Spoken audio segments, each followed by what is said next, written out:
Hey everybody, Tyler here, coming at you from my home studio.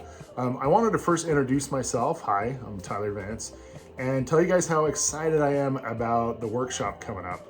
But I also wanted to talk about materials really quickly. There is a materials list that's posted on the site, but I wanted to just kind of quickly go over that just to be clear, avoid confusion, and kind of show you guys what the things are, what the materials are that you'll be using, and just some of the ones that I like to use that aren't necessary for the workshop, but that you guys might want to try for the workshop. This first video, won't quite cover everything. I'll be doing another video where I'll talk about how to prep your canvas, because we're going to be doing some drawing on canvas as well.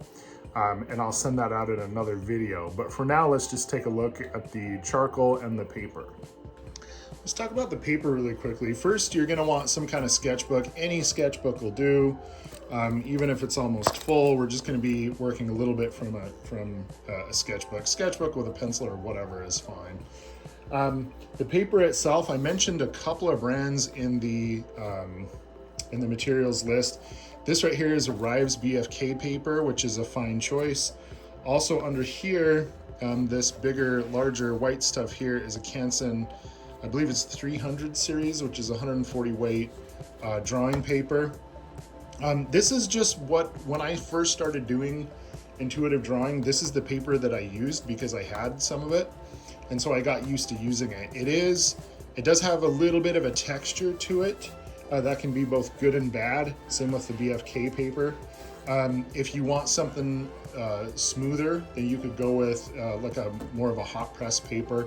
Really, ultimately though, any kind of sturdy paper will do. If you like a particular kind of paper, that's completely fine. This is just the ones that I use. The other thing you'll want is some kind of drawing board or surface to draw on. You can see I'm doing some intuitive drawing now, just to practice. But you can either use the drawing boards that have the clips at the top, but if you're using these full sheets that are 22 by 30, those 18 by 24 boards aren't quite big enough. I just kind of cradle any old board and just, use clamps and tape to get the paper down. I'm having you bring a roll of masking tape so you can use it for that. This is a personal preference, but I like to have multiple sheets under the sheet that I'm working on. This just gives me a nice surface quality. It gives it some cushion.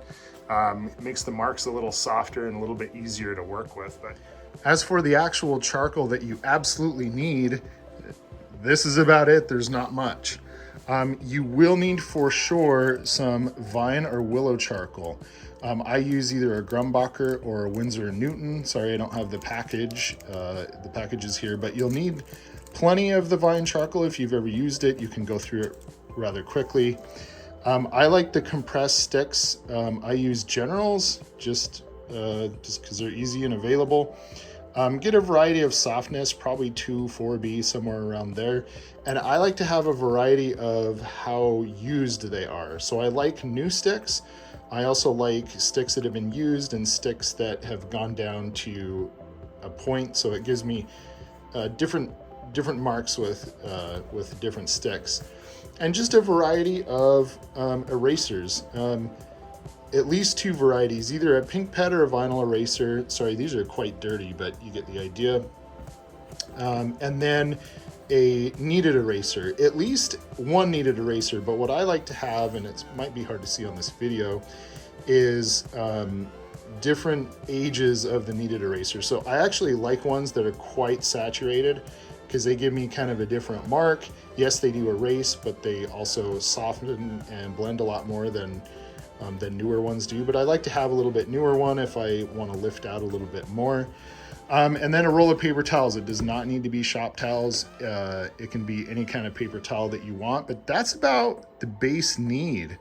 Over here, we have some other ones that would be nice to have. You don't absolutely need them, but they would be great to have. Now, Alpha Color used to make this, it's charcoal spelled with a K, K-O-L-E.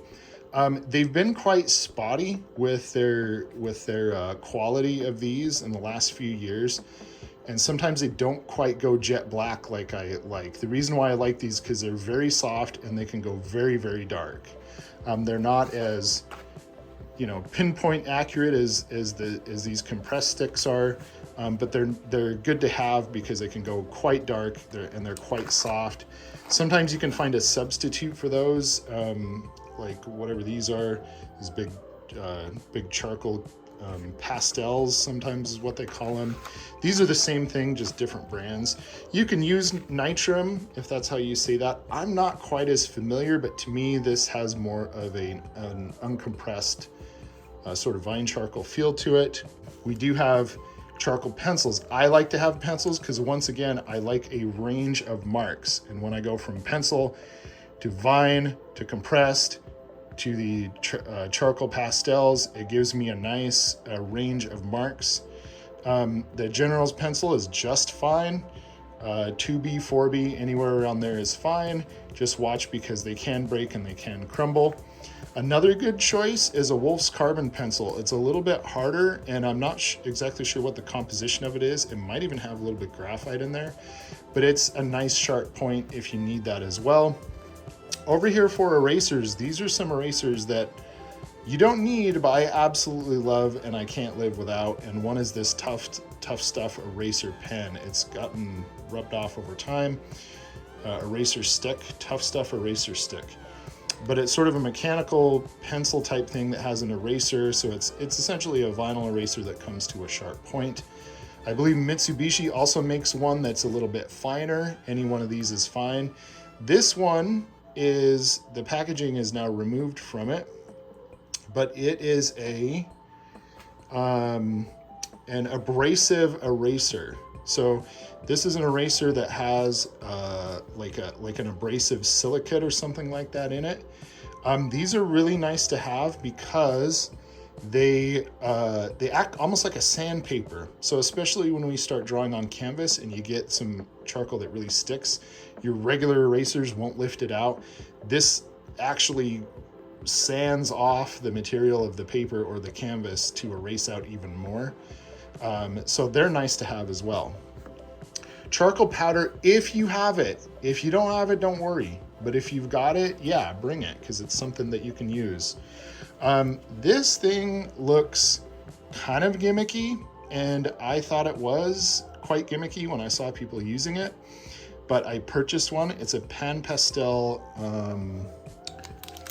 blending knife or something like that, and it comes with these different covers that you can put on it, and it's a consistency of like a makeup pad, like to lay foundation with. But they look gimmicky, but they've actually proven to be quite useful to me, and these are quite fun to use. So if you've got it, or if you really want to try it out, you don't have to have it, but it'd be great to have. Have various blending tools. Just paper towels happens to be a shop towel. A chamois. This is a quite saturated chamois, totally fine. I like them quite saturated. Blending stumps or tortillons. Is that how you say that? I'm not sure.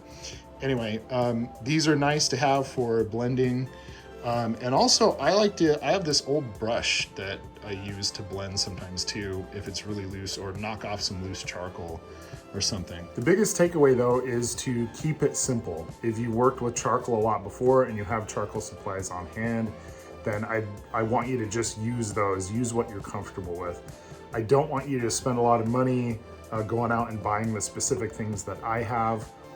Whatever charcoal you like, I want you to use those.